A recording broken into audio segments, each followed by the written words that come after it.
আপনি কি পরকীয়ায় হচ্ছে আসক্ত? খাইছি। বলেন, কথা বলেন। তার মানে আমি বুঝলাম যে আপনি পরকীয়ায় আসক্ত। আচ্ছা বিজয় ভাই, আপনার কাছে জানতে চাচ্ছি যে এই পরকীয়া সম্পর্কে আপনি কি কি বলবেন? উনি কিন্তু কোনো উত্তর দিতে পারলেন না। জি, নারীরা মায়ের জাতি, নারীদেরকে আমরা সম্মান করি। নারী আমাদের মা, নারী আমাদের বোন, নারী আমাদের আবার ঘরের রমণী, তাই তো?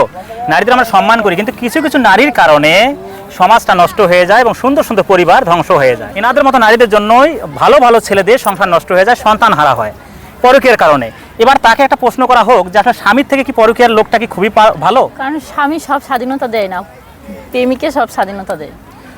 আপনি বোঝেন না, প্রেমিক তো স্বাধীনতা দিবেই। আপনি বোঝেন একজন স্বামী স্ত্রীকে খাওয়ায় পড়ায়, তাকে ভালো রাখার চেষ্টা করে, আর পরকীয়ার মানুষটা কিন্তু কোনো দায়িত্ব নিতে হয় না। আসবে, টাইম পাস করে চলে যাবে, মাঝে মাঝে একটু প্রশংসা করবে, যদি সুযোগ হয়, যদি বিদেশি বা প্রবাসী কোনো ওয়াইফ হয় তার কাছ থেকে টাকা নেওয়ারও চেষ্টা করবে। তাহলে তার তো কোনো কষ্ট নেই, নিজের ইচ্ছায় সব কিছু নেওয়ার চেষ্টা করে, তাই না? আসলে কি উনি যে কথাটা বললেন এটা কতটুকু আসলে সত্য? আসলে কি আপনি কি এই ধরনের কাজের সাথে আছেন নাকি? জানি না, তবে আমার স্বামীর থেকে প্রেমিকে বেশি ভালো লাগে।